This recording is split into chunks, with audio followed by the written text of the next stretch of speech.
Hello everyone. Today we are going to discuss about the new chapter of company law, that is accounts and audit.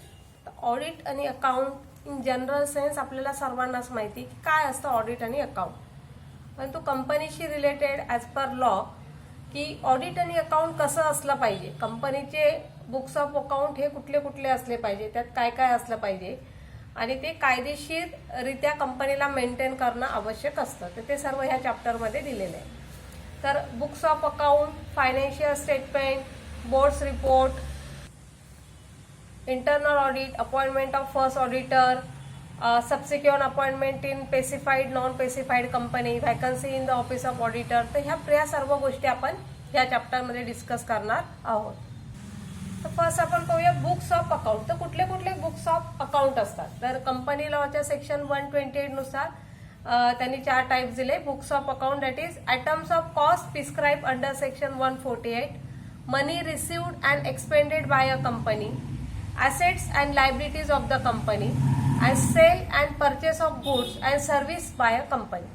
म्हणजेच काय, तर कंपनीला कुठले कुठले items लागतात, कुठले कुठले कंपनीला त्याची कॉस्ट काय आहे याचं बुक वेगळं असतं. त्याच्यानंतर कंपनीने शेअर होल्डरकडनं कुठले कुठले मनी रिसिव्ड केलेले आहेत, किती मनी रिसिव्ड केलेले आहेत, ते किती खर्च कंपनी केलेला आहे, ह्या सगळ्या गोष्टीचं जे अकाउंट असतं तर त्यालाही म्हटलं जातं बुक्स ऑफ अकाउंट. त्यानंतर assets and liabilities of the company, म्हणजे कंपनीचं कंपनीची मालमत्ता किती आहे आणि कंपनीच्या जबाबदाऱ्या किती आहेत, तर याचं अकाउंट असतं. त्याच्यानंतर sale and purchase of goods and service by a company, म्हणजे कंपनीने माल किती सेल केला आहे, किती परचेस केलेला आहे, कुठला माल गुड्स काही लागणार असतील कंपनीसाठी, किंवा सर्व्हिसेस काय काय कंपनीने कुठल्या घेतलेल्या आहेत, कुठल्या दिलेल्या आहेत, त्या प्रत्येक गोष्टीचा जो लेखाजोखा असतो तो कंपनीला मेंटेन करावा लागतो.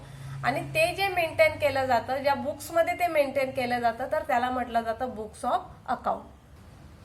आता बुक्स ऑफ अकाउंट आपले जे चार्टर्ड अकाउंटंट असतात, सीए असतात, तर यांना हे याच्यापेक्षा जास्त चांगलं माहिती असेल की त्यात कुठले पार्ट्स असतात, काय काय असतात. वेगवेगळ्या कंपन्यांसाठी ते वेगवेगळे असतात. परंतु आपल्याला लॉ मध्ये जे दिलेलं आहे ते आपण इथे बघणार आहोत. तर every company shall prepare and kept at its registered office book of account and other relevant books and papers and financial statement for every financial year. म्हणजे प्रत्येक कंपनीला तिचं बुक्स ऑफ अकाउंट प्रत्येक वर्षाचं हे मेंटेन करावं लागतं. आणि कंपनीचं जे रजिस्टर्ड ऑफिस आहे, मेन रजिस्टर्ड ऑफिस, तर त्या ऑफिसमध्ये कंपनीला ते बुक्स ऑफ अकाउंट तिथे प्रत्येक वेळी मेंटेन करून ठेवणं आवश्यक असतं. ज्यावेळी डायरेक्टर्सला वाटेल किंवा शेअर होल्डर्सला वाटेल की आपण आता ते बुक्स ऑफ अकाउंट चेक करायचं, तर ज्यावेळी शेअर होल्डर्सला किंवा डिरेक्टर्सला आवश्यकता असेल तर त्यावेळी ते बुक्स ऑफ अकाउंट चेक करू शकतात. ते मेंटेन आहे की नाही याची खातरजमा करून घेऊ शकतात. त्याच्याशी रिलेटेड काही त्यांना क्वेश्चन असतील तर ते ऑडिटरला करू शकतात, कंपनीला करू शकतात. हे सगळे अधिकार तिथे डायरेक्टर्सला तिथे दिलेले असतात. Give a true and fair view of the state of the affairs of the company, including that of its branch office if any, and explain the transaction effect both at the registered office and its branches. And such a book shall be kept on accrual basis and according to the double entry system of accounting. तर कंपनीला जी books of account असतं तर ते त्याच्यामध्ये प्रत्येक जी गोष्ट असेल तर ती सत्य असली पाहिजे, फेअर असलं पाहिजे, कुठलाही मिसयूज किंवा कुठलाही फ्रॉड त्या बुक्स ऑफ अकाउंट मध्ये झालेला असायला नको. तर त्या बुक्स ऑफ अकाउंट वरून कंपनीची जी पोझिशन आहे, ऍक्च्युअल पोझिशन, ती शेअर होल्डर्सला कळत असते किंवा डिरेक्टर्सला सुद्धा कळत असते. त्यामुळे जो ऑडिटर असतो त्याची मेन ड्युटी असते की त्यांनी हे सगळं बुक्स ऑफ अकाउंट अगदी व्यवस्थित आणि फेअरली मेंटेन करणं ही त्या अकाउंटंटची तिथे जबाबदारी असते. त्यामुळे प्रत्येक कंपनीला तसं ते बुक्स ऑफ अकाउंट हे मेंटेन करावं लागतं. तर जे बुक्स ऑफ अकाउंट बुकच्या स्वरूपात असतात, म्हणजे रिटर्न मध्ये असतात, छापील असतात, तसंच कंपनी ते इलेक्ट्रॉनिक मोडमध्ये सुद्धा कंपनीला मेंटेन करणं आवश्यक असतं. म्हणजे कदाचित समजा तुमचे बुक्स ऑफ अकाउंट खराब झाले कुठल्याही एखाद्या कारणामुळे, किंवा डिस्ट्रॉय झाले, नष्ट झाले, गहाळ झाले, तर तुमचं तिथे बुक्स ऑफ अकाउंट जे आहे तर ते इलेक्ट्रॉनिक मोडमध्ये सुद्धा अवेलेबल असणं आवश्यक असतं. त्यामुळे इलेक्ट्रॉनिक मोडमध्ये सुद्धा बँकेला बुक्स ऑफ अकाउंट मेंटेन करावं लागतं. The books of account is open to the board of directors to decide to keep such a books and document at any other place in India, provided a notice is given to the register of company giving the full address of such other place within 7 days of the board deciding to do so. जर कंपनीला वाटलं की हे books of account आपण इंडियामध्ये आपल्या वेगवेगळ्या branches असेल कंपनीच्या, तर त्यातल्या वेगळ्या कुठल्या तरी एका ब्रँचमध्ये आपण ते ठेवायचे आहेत असं जर बोर्ड ऑफ डिरेक्टर्सला वाटलं, तर जेव्हा ते बोर्ड ऑफ डिरेक्टर्स त्या बुक्स ऑफ अकाउंटचं प्लेस चेंज करणार असतील किंवा अजून त्याने डिसाईडच केलेलं नसेल की कुठे आपल्याला बुक्स ऑफ अकाउंट ठेवायचंय, आणि ते डिसाईड झाल्यानंतर ज्या प्लेसवर बुक्स ऑफ अकाउंट कंपनी ठेवणार आहे तर ते कंपनीचा जो रजिस्ट्रार असेल तर त्या रजिस्ट्रारला ती गोष्ट कळवली गेली पाहिजे. हे डिसाईड केल्यानंतर 7 दिवसाच्या आत की आम्ही ह्या रजिस्टर ऑफिसमध्ये आमचे बुक्स ऑफ अकाउंट ठेवलेले आहेत आणि तिथे जे शेअर होल्डर्स असतील किंवा कंपनीचे डिरेक्टर्स असतील तर त्यांना जेव्हा त्या अकाउंटची गरज असेल तर तेव्हा ते व्यक्ती त्या ठिकाणी जाऊन ते बुक्स ऑफ अकाउंट चेक करू शकतात. तर ते जे फायनान्शियल अकाउंट असतं कंपनीचं, तर त्याच्यामध्ये कुठली कुठली इन्फॉर्मेशन दिलेली असते, काय काय त्या अकाउंट्समध्ये मेंटेन केलेलं असतं.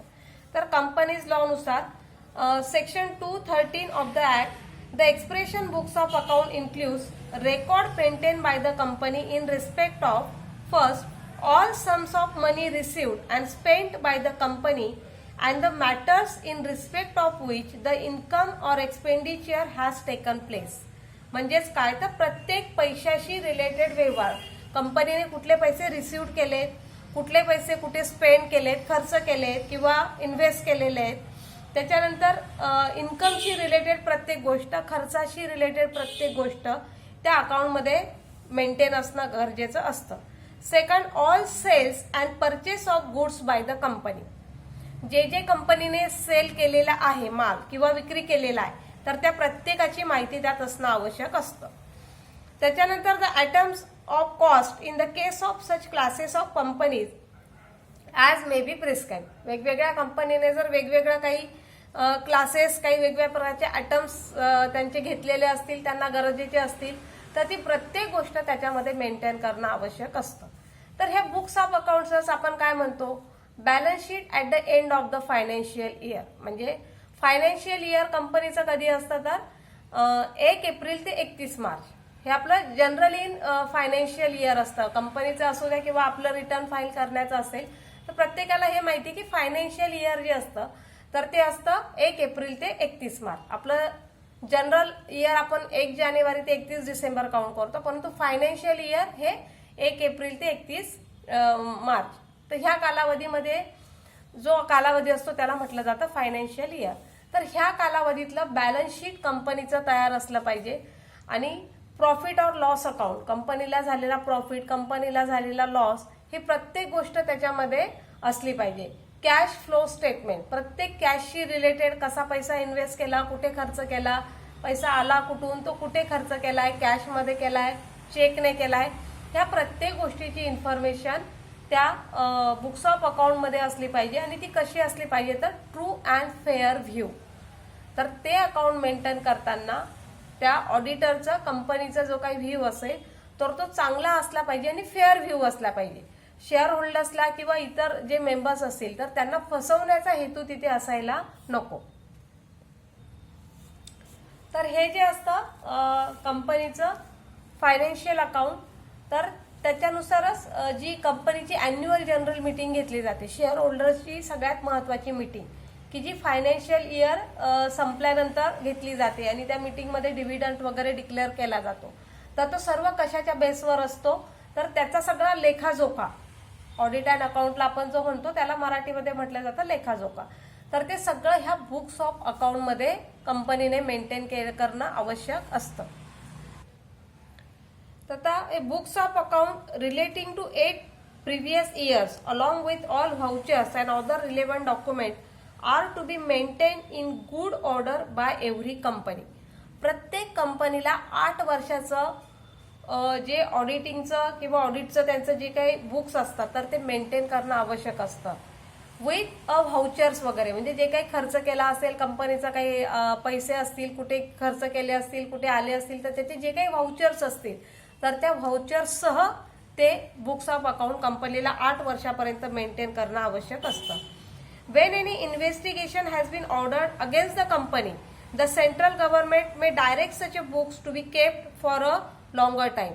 जर एखादं इन्व्हेस्टिगेशन एखाद्या कंपनीच्या अगेन्स्ट चालू असेल तर ती इन्व्हेस्टिगेशन जोपर्यंत चालू असेल तोपर्यंत कंपनीला सर्व बुक्स ऑफ अकाउंट हे मेंटेन करणं आवश्यक असतं किंवा सांभाळून ठेवणं तिथे आवश्यक असतं. जर समजा एखादा कोर्ट मॅटर चालू असेल कंपनीशी रिलेटेड, कंपनीमध्ये एखादा काही फ्रॉड झाला असेल किंवा काही शेअर होल्डरशी रिलेटेड काही मॅटर असेल आणि कंपनीचं एखादा मॅटर पेंडिंग असेल, तर त्यावेळी जोपर्यंत ते मॅटर सॉल्व्ह होत नाही तोपर्यंत कंपनीला ते बुक्स ऑफ अकाउंट मेंटेन करणं आवश्यक असतं.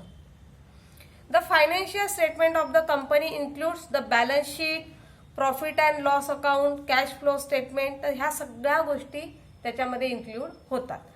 आता ह्या बुक्स ऑफ अकाउंटमध्ये सगळं exact of the annual return, annual return कंपनीचं काय, number of meetings of the board, directors responsibility, ही प्रत्येक गोष्ट त्या बुक्स ऑफ अकाउंटमध्ये मेंटेन केलेली असते किंवा मेंटेन करणं कंपनीसाठी आवश्यक असतं.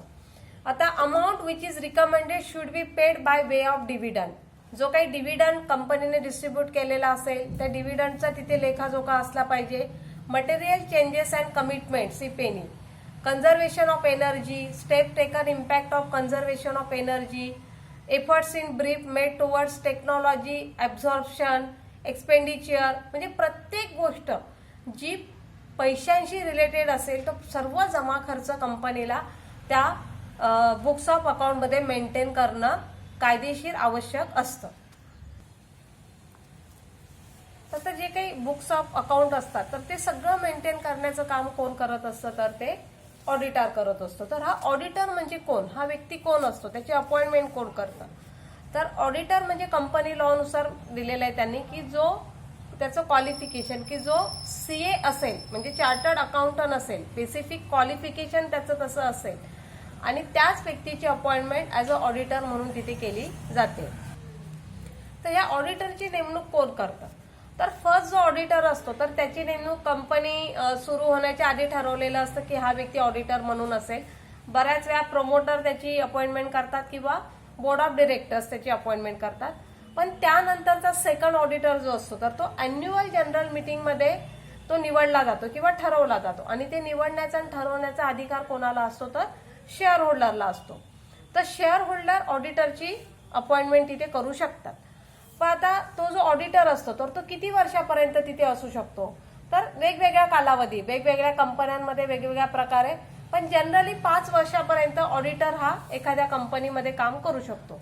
म्हणजे एक फर्स्ट अॅन्युअल जनरल मीटिंगला जर ऑडिटरची नेमणूक केलेली असेल तर 6th अॅन्युअल जनरल मीटिंग ज्यावेळी येईल 5 वर्षानंतर तर त्यावेळी सेकंड ऑडिटरची नेमणूक करण्याचा विचार हा केला जातो.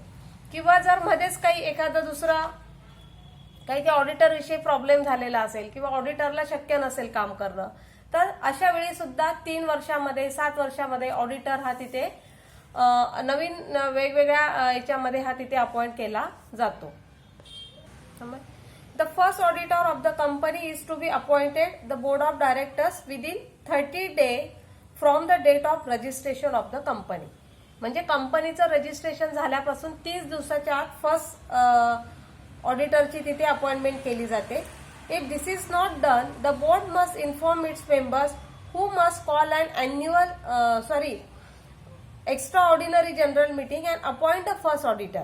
आणि जर 30 दिवसाच्या आत डिरेक्टर्सला ऑडिटर अपॉइंट करणं शक्य नसेल तर ते extraordinary general meeting appoint करतात, बोलवतात आणि त्या मीटिंगमध्ये ते ऑडिटरची तिथे नेमणूक करू शकतात.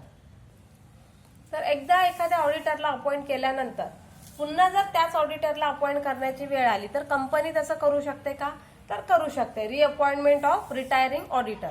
जर कंपनीला त्या ऑडिटर विषयी काही प्रॉब्लेम नसेल, शेअर होल्डर्सला काही प्रॉब्लेम नसेल, जर ती व्यक्ती क्वालिफाय असेल ते काम करण्यासाठी, व्यवस्थित काम करत असेल तर त्या ऑडिटरची कंपनी पुन्हा रिअपॉइंटमेंट तिथे करू शकते. तर या ऑडिटर ऑडिटरच्या कुठले त्याची कामं असतात, तो कुठली सर्व्हिस कंपनीला देतो. तर accounting and books keeping service, internal audit.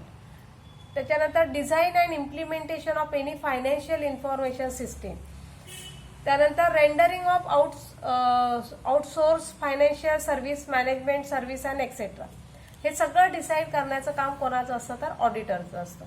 आता ह्या ऑडिटरला रेम्युनरेशन कोण देतं, तर ऑडिटरचं जे रेम्युनरेशन असतो म्हणजे त्याच्या जो कामाचा मोबदला असतो तर तो कंपनीतर्फे ऑडिटरला दिला जातो आणि तो अॅन्युअल जनरल मीटिंगमध्ये ठरवला जातो. शेअर होल्डरच्या संमतीने त्याचं जो काही रेम्युनरेशन असतं ते ठरवलं जातं.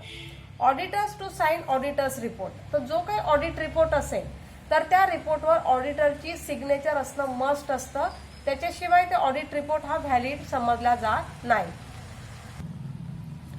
तर कंपनीचे सर्व बुक्स अँड अकाउंट सगळं मेंटेन करणं, चेक करणं, ऑडिट रिपोर्ट बनवणं, फायनान्शियल रिपोर्ट बनवणं, हे प्रत्येक काम कोणाचं असतं, तर ऑडिटरचं असतं. आणि कंपनीच्या पूर्ण फायनान्शियल कंडिशनवर लक्ष ठेवण्याचं काम हे ऑडिटर करत असतो. तर कंपनी लॉनुसार त्याला as a watchdog of the company. तर वॉचडॉग म्हणून त्याला कंपनी लॉ मध्ये उपमा दिलेली की कंपनीच्या प्रत्येक व्यवहारावर लक्ष ठेवणारा जो एक प्रामाणिक आपण डॉग म्हणतो, तसंच त्याला त्यांनी एक उपमा दिली की वॉचडॉग ऑफ द कंपनीच्या प्रत्येक गोष्टीवर जो लक्ष ठेवतं कंपनीच्या, तर त्याला म्हटलं जातं ऑडिटर ऑफ द कंपनी. तर कंपनी लॉनुसार त्याला काही अधिकारही दिलेले आहे कंपनीने की तो कंपनीची अॅन्युअल जनरल मीटिंग अटेंड करू शकतो.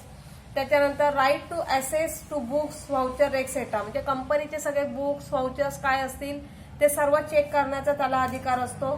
त्यानंतर right to obtain information and explanation. जर एखाद्या खर्चाविषयी, पैसे इन्व्हेस्ट केलेल्याविषयी त्याला काही इन्फॉर्मेशन हवी असेल, काही माहिती हवी असेल, तर ती सर्व माहिती कंपनीकडनं घेण्याचा अधिकार ऑडिटरला असतो. त्याच्यानंतर right to inspect branch accounts, म्हणजे इतर ब्रँचेसचे काही अकाउंट असतील ऑडिट वगैरे करताना, तर ते सुद्धा इन्स्पेक्ट करण्याचा, तपासण्याचा अधिकार ऑडिटरला असतो. त्याच्यानंतर राईट टू रेम्युनरेशन, म्हणजे त्याने केलेल्या कामाचा मोबदला घेण्याचा अधिकार ऑडिटरला असतो.